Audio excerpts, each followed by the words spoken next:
Hello everyone. तो इस video में हम बात करेंगे बात करेंगे बोन डिजॉर्डर की बात करेंगे। जानेंगे जो बोन डिजॉर्डर क्या होता है। तो इस वीडियो में हम पहले बात करते हैं तो जब भी हम बोन डिजॉर्डर की बात करेंगे तो उससे पहले हम क्या जानेंगे, जो why bone health matter. Why bone health matter कहने का मतलब क्या, जो हमारा जो बोन जो है वो हेल्थ रहना चाहिए, ये मैटर क्यों करता है।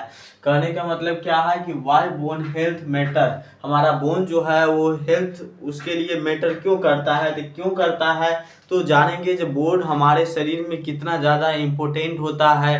तो फर्स्ट बात करते हैं, जब हम क्या करेंगे, जब बोन का क्या है डिजॉर्डर पढ़ेंगे तो उससे पहले बोन का हम जानेंगे जो बोन क्यों इम्पोर्टेंट है, अगर इसमें किसी प्रकार का डिजॉर्डर होगा तो क्या होगा और ये ठीक कैसे होता है। तो इसकी बात करेंगे हम इस वीडियो में। तो इस वीडियो में लास्ट तक बने रहिएगा ताकि ये पता चले जो बोन का जो है सो क्या है, तो हेल्थ मैटर क्यों करता है बोन का। उसके बाद क्या है, इसमें कौन कौन से बोन का डिजॉर्डर होते हैं, तो उसकी बात करेंगे इस वीडियो में। तो फर्स्ट क्या है, why bone health matter. Bone जो है, जो हमारा क्या है हेल्थ मैटर क्यों करता है। तो बोन क्या क्या है कि बोन जो है वो क्या करता है बॉडी को, तो स्ट्रक्चरल सपोर्ट देता है, पूरा बॉडी का फ्रेमवर्क देता है, एक प्रकार का ढांचा बनाता है जो पूरे शरीर को क्या करता है, एक प्रकार का आकृति आकार देता है, स्ट्रक्चर देता है। तो इसीलिए ये क्या है बहुत ज्यादा इंपॉर्टेंट है। इसके बिना क्या है बॉडी इम्पॉसिबल है किसी भी चीज का निर्माण करना, क्योंकि स्टार्ट ही होता है बोन से, हमारा स्ट्रक्चर होता है, उसके बाद मूवमेंट, उसके बाद क्या है ये क्या करता है बोन जो है, बोन के हेल्प से क्या होते हैं मूवमेंट्स होते हैं ज्वाइंट में, तो ये भी इसके लिए भी इम्पोर्टेंट है। उसके बाद क्या है मिनरल स्टोरेज। उसके बाद जो हमारा जितना भी सारे मिनरल्स होते हैं बॉडी में जो भी हम लेते हैं, तो वो सब कहाँ जाके स्टोर होता है, तो हमारा बोन में ही स्टोर होता है। हमारा ब्लड का फॉर्मेशन कहाँ होता है, तो वो भी कहाँ होता है बोन में होता है। तो इसीलिए जो है बोन बहुत ज्यादा इसके लिए हेल्थ मैटर करता है, ताकि बोन हमारा क्या रहना चाहिए, हेल्थी रहना चाहिए। क्यों रहना चाहिए, तो यही सब वजह है, जो हमारा बोन जब हेल्थी रहेगा तो स्ट्रांग रहेगा, मीन्स क्या ब्लड का फॉर्मेशन वहां से होगा, उसके बाद मिनरल्स को स्टोर करके रखेगा, उसके बाद हमारा मूवमेंट में क्या करेगा, इजिली होगा, फास्ट होगा, मूवमेंट में कोई किसी भी प्रकार का परेशानी नहीं होगा। तो ये सब के लिए क्या है रिस्पॉन्सिबल होता है हमारा बोन, इसीलिए हमारा बोन जो है हेल्थ मैटर करता है। ये हो गया। उसके बाद बात करते हैं डिजॉर्डर्स। डिजॉर्डर्स की बात करते हैं, अगर बोन में डिजॉर्डर्स होते हैं तो क्या क्या हो सकता है। तो वहां पे क्या देखने को मिलेगा, पेन देखने को मिलेगा, उसके बाद डिफॉर्मिटी देखने को मिलेगा, उसके बाद क्या होगा बोन में डिफॉर्मिटी होगा, उसके बाद क्या होगा फ्रैक्चर, उसके बाद क्या हो सकता है जब बोन में क्या होगा डिजॉर्डर्स के रूप में फ्रैक्चर्स भी हो सकते हैं। अगर बोन क्या होता है वीक होता है तो फ्रैक्चर्स के केस भी हो जाते हैं उसमें। उसके बाद क्या है डिसएबिलिटी, उसके बाद क्या होगा उस बोन में डिसएबिलिटी के भी कंडीशन हो सकते हैं। उसके बाद क्या है केसेस ऑफ बोन डिजॉर्डर। तो जानेंगे जे अब मेन हम जानेंगे केसेस ऑफ बोन डिजॉर्डर, जिसका हम क्या करेंगे इसमें केस जानेंगे, जो कौन से केस होते हैं बोन डिजॉर्डर्स, मीन्स क्या बोन अगर वीक होते हैं या बोन में किसी प्रकार का डिजॉर्डर्स होते हैं, इंजरी होते हैं, तो वो कौन कौन से केस होंगे, एंड उसका पीटी मैनेजमेंट क्या होगा, फिजियोथेरेपी मैनेजमेंट क्या होगा, उसको किस प्रकार से फिजियोथेरेपिस्ट जो है वो ट्रीट करते हैं, ठीक करते हैं। तो फर्स्ट बात करते हैं हम क्या,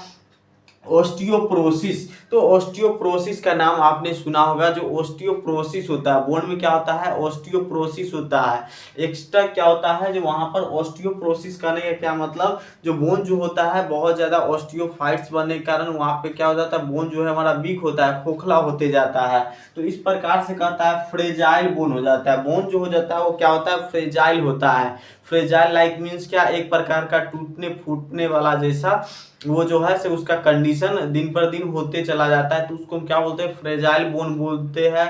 उसके बाद क्या कह रहा है हाई फ्रैक्चर रिस्क, जिसमें क्या होता है फ्रेजाइल बोन होगा तो उसमें क्या हो जाएगा हाई फ्रैक्चर रिस्क भी होगा, किसमें, तो ऑस्टियोप्रोसिस। जब बोन में ऑस्टियोप्रोसिस होगा तो उसमें फ्रैक्चर का रिस्क जो होता है वो बढ़ जाता है। ये हो गया। उसके बाद इसका फिजियोथेरेपी मैनेजमेंट क्या होगा, अगर किसी व्यक्ति को ऑस्टियोप्रोसिस होता है तो उसका फिजियोथेरेपी मैनेजमेंट क्या करेंगे, मीन्स क्या उसको फिर से कैसे मतलब वापस हम हेल्दी बोन में लाएंगे। तो उसके लिए क्या है, पीटी मैनेजमेंट क्या करता है कि उसके लिए फर्स्ट क्या करेगा, वेट बेयरिंग क्या करेगा, एक्सरसाइज देगा उसको, weight bearing exercise in resistance exercise, weight bearing कहे या रेसिस्टेंस एक्सरसाइज कहे, ये उसको क्या होता है करवाता है। क्यों, क्योंकि इम्प्रूव होता है किसमें, तो मसल्स पावर में, और मसल्स पावर के इम्प्रूव की वजह से क्या होता है, हमारा बोन को जो है वो स्ट्रॉन्ग बनाते जाता है। उसके बाद क्या है, तो वेट बेयरिंग क्या है एक्सरसाइज या रेसिस्टेंस एक्सरसाइज करवाएंगे। उसके बाद क्या होता है, balance and fall prevention training, उसके बाद उसको क्या करवाया जाता है, बैलेंस करवाया जाता है, बैलेंस कोऑर्डिनेशन ये सब करवाया जाता है। उसके बाद क्या किया जाता है, fall prevention training, fall prevention training करने का मतलब क्या, उसको कहीं गिर नहीं जाए, कुछ हो न जाए, इस प्रकार से उसको ट्रेंड किया जाता है जो वो उसमें जो है से उसको दिक्कत ना हो। उसके बाद बात करते हैं हम क्या, posture correction, posture correction prevent का है वो फोर्सिस, इसको क्या करता है, ये जो है पोस्चर करेक्शन क्यों कहता है, जो प्रिवेंट करता है काइफोसिस को। अगर किसी पेशेंट को क्या हो जाता है, इसके ऑस्टियोप्रोसिस के कारण क्या होता है, काइफोसिस हो जाता है, लॉर्डोसिस हो जाता है, या एस्कोलियोसिस हो जाता है, तो ये सब अगर होता है तो उसके लिए क्या होता है, पोस्चर करेक्शन करके उसको जो है वो ट्रीट किया जाता है, प्रिवेंशन किया जाता है, ये होता है। उसके बाद एडुकेशन, उसके बाद education of the safe mobility, उसके बाद उसको एडुकेशन दिया जाता है, एडुकेट किया जाता है जो सेफ मोबिलिटी, आपके लिए जो है वो कौन सा मोबिलिटी सेफ होगा, जिसकी वजह से कहीं क्या है गिर नहीं जाए, किसी भी प्रकार का फ्रैक्चर ना हो, या डिस्फंक्शन कहीं पे नहीं हो। तो इस प्रकार से क्या होता है, मोबिलिटी के लिए उसको एडुकेट किया जाता है। तो इस प्रकार से क्या होता है, ऑस्टियोपोरोसिस के केस में फिजियोथेरेपिस्ट जो होते हैं वो इस प्रकार से मैनेजमेंट करते हैं। उसके बाद नेक्स्ट बात करते हैं ऑस्टियोआर्थराइटिस, ये बहुत ज़्यादा क्या होता है केस देखने को मिलता है, फिजियोथेरेपिस्ट के पास ये जो है केस बहुत ज़्यादा देखने को मिलता है, जो मेनली किसके लिए होता है, ओल्ड एज व्यक्ति के लिए होता है। किस क्या होता है, ऑस्टियोआर्थराइटिस, ऑस्टियो का मीन्स क्या होता है, ऑस्टियो का मीन्स होता है बोन, और आर्थराइटिस का मतलब क्या होता है, हमारा ज्वाइंट में इन्फ्लामेशन, इन्फ्लामेशन इन ज्वाइंट्स। तो यहाँ पर कह रहा है कि ऑस्टियो अर्थराइटिस हो गया, मतलब ज्वाइंट्स में क्या होता है, इन्फ्लामेशन हो गया, किसके वजह से, तो बोन भी जिसमें इन्वॉल्व है।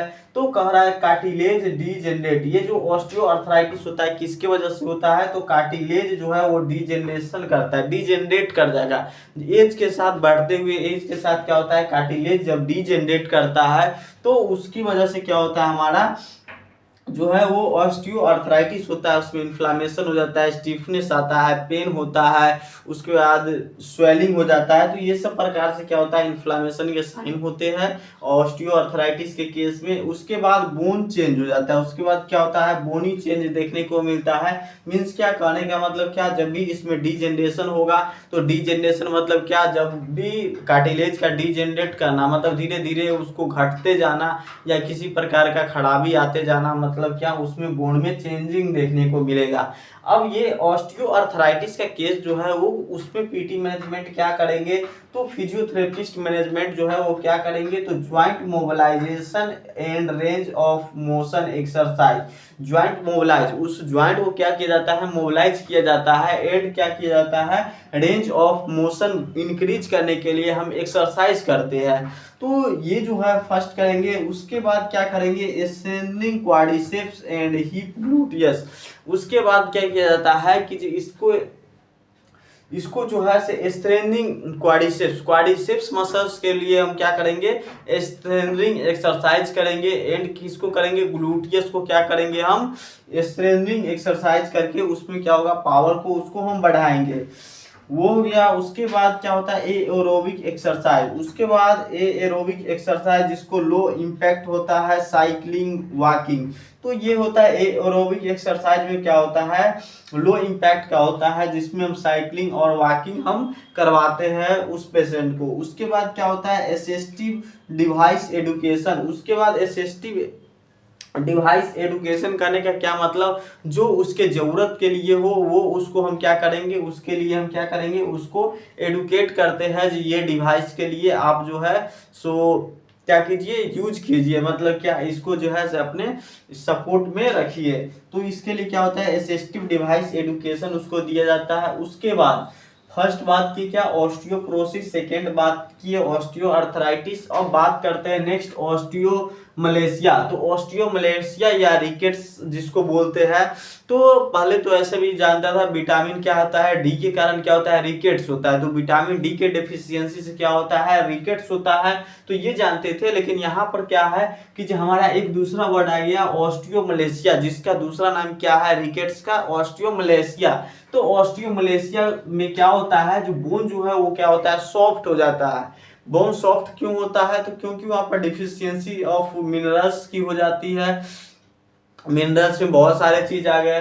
तो इस प्रकार से उसके बाद पुअरली मिनरलाइज बोन, उसके बाद यहाँ पे क्या लिखा है, सॉफ्ट तो हो रहा है लेकिन पुअरली मिनरलाइज बोन, बोन जो है वो पुअरली मिनरलाइज हो जाता है, जिसके वजह से क्या होता है, हमारा रिकेट्स की कंडीशन हो जाते हैं, डेवलप करते हैं। उसके बाद क्या है, पीटी मैनेजमेंट। पीटी मैनेजमेंट क्या करेंगे, फिजियोथेरेपिस्ट मैनेजमेंट जो होते हैं वो क्या करेंगे, इसको कैसे ट्रीट करेंगे, तो वो अपने अंदर कैसे ट्रीट करेंगे, उसको क्या है, gentle strengthening and mobility exercise करेंगे। उसके बाद क्या है, उसको जो है से क्या किया जाएगा, तो gentle strengthening and mobility exercise, gentle mobility and strengthening exercise से उसका क्या करेंगे, स्टार्ट करेंगे। उसके बाद gait training with the aids to the needed, उसके बाद उसको जरूरत के हिसाब से अगर वैसा लगे रिकेट्स के पेशेंट को, जो क्या करना चाहिए, गेट का ट्रेनिंग देना चाहिए, तो उसको क्या किया जाएगा, गेट ट्रेनिंग दिया जाएगा। गेट ट्रेनिंग क्या मतलब, उसको चलने का पैटर्न के लिए ट्रेंड किया जाएगा, ये हो गया। उसके बाद एडुकेशन, उसके बाद उसको एडुकेट किया जाएगा, मींस क्या, किसके लिए, तो सनलाइट एक्सपोजर प्लस न्यूट्रिशन।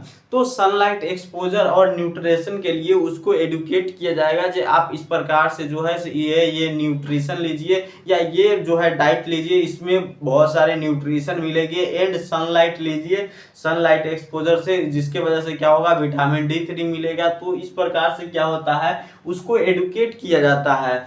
उसके बाद क्या होता है, prevent deformity progression with the braces support specially in kids. Specially क्या होता है, किड्स में क्या होता है, सपोर्ट के लिए ब्रेसेस के साथ क्या होता है, प्रोग्रेशन एंड डिफॉर्मिटी के लिए को क्या किया जाता है, प्रिवेंट किया जाता है। उसके बाद नेक्स्ट बात करते हैं पैगेट्स डिजीज ऑफ बोन। बोन का क्या होता है, पैगेट्स डिजीज होता है।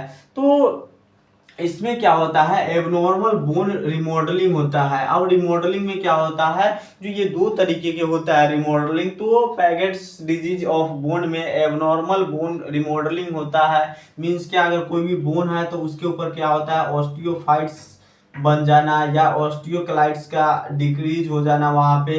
तो इस प्रकार से क्या होता है, हमारा रिमॉडलिंग का प्रोसेस होता है, जो दो तरह से होते हैं रिमॉडलिंग, जिसमें कहता है एबनॉर्मल हो जाता है, रिमॉडलिंग का जो है वो एबनॉर्मल होते जाता है। तो उससे क्या होता है, पैगेट्स डिजीज होता है बोन का। उसके बाद उसमें क्या होता है, फिजियोथेरेपिस्ट मैनेजमेंट क्या करेंगे, तो पेटी मैनेजमेंट क्या करेंगे, low impact strengthening and mobility exercise. उसमें भी क्या किया जाएगा, जो क्योंकि इसमें भी बोन जो है वो वीक होने की चांसेस रहते हैं, एंड तो इसके लिए क्या किया जाता है, लो इम्पैक्ट स्ट्रेंथनिंग एक्सरसाइज से इसको भी स्टार्ट करते हैं, एंड मोबिलिटी एक्सरसाइज देते हैं इसमें भी। उसके बाद क्या होता है, पोस्चर ट्रेनिंग, इसको भी क्या किया जाता है, posture training and back care education, भी इसको दिया जाता है। उसके बाद pain management with the modalities. तो पेन मैनेजमेंट के लिए के साथ क्या होता है, मोडालिटीज को दिया जाता है, मतलब पेन मैनेजमेंट के लिए बहुत सारे जो मोडालिटीज होते हैं उसको दिया जाता है। लाइक क्या, तो टेंस होता है, IFT होता है, तो ये सब जो होते हैं, अल्ट्रासाउंड होते हैं, तो ये सब जो होते हैं, जो उसके लिए क्या होता है, पेन मैनेजमेंट के लिए जो ये सब दिए जाते हैं। उसके बाद फॉल प्रिवेंशन स्ट्रेटजी। तो फॉल प्रिवेंशन स्ट्रेटजी के लिए इसको ट्रेंड किया जाता है। तो इस प्रकार से जो है सो हमारा पैगेट्स डिजीज ऑफ बोन जो है उसका पीटी मैनेजमेंट होता है। अब लास्ट बात क्या करेंगे, बोन ट्यूमर। उसके बाद क्या बात करेंगे हम अभी, तो बोन ट्यूमर की बात करेंगे। अब बोन ट्यूमर में क्या होता है, तो बोन ट्यूमर में क्या होगा, द बिगिनिंग एंड मैलिग्नेंट। इसमें क्या होगा, बोन ट्यूमर में बिगिनिंग एंड मैलिग्नेंट होगा, जिसको मैलिग्नेंट को हम क्या बोलते हैं, ऑस्टियोसार्कोमा। तो ऑस्टियोसार्कोमा और सारे जो मैलिग्नेंट होते हैं, तो इसमें बेनाइन टाइप्स का होगा। बोन में जब भी ट्यूमर होगा तो कैसा होगा, तो बेनाइन टाइप्स का होगा। एंड क्या होता है, मैलिग्नेंट। तो बेनाइन एंड मैलिग्नेंट हो सकते हैं। तो इस प्रकार से जो है, जो क्या करते हैं, ट्यूमर को हमारा इंडिकेट करते हैं। तो ट्यूमर को इंडिकेट करते हैं, बोन ट्यूमर को, जिसके लिए पीटी मैनेजमेंट क्या करता है, तो पीटी मैनेजमेंट में क्या होता है, पोस्ट सर्जरी करके, उसके बाद कीमोथेरेपी दे करके, उसके बाद रेडिएशन के माध्यम से इसको जो है वो ट्रीट किया जाता है, पीटी मैनेजमेंट। तो इसमें क्या आता है, जिसको पेन रिलीफ के लिए क्या, टेंस, जेंटल एक्सरसाइज। तो इसको जो है पेन रिलीफ के लिए टेंस दिया जाएगा एंड जेंटल एक्सरसाइज किया जाता है। उसके बाद मेंटेन किया जाता है रेंज ऑफ मोशन को। तो रेंज ऑफ मोशन को मेंटेन किया जाता है एंड प्रिवेंट किया जाता है स्टिफनेस को। तो स्टिफनेस को भी क्या करता है, प्रिवेंट करना होता है। उसके बाद strengthening of the unaffected areas.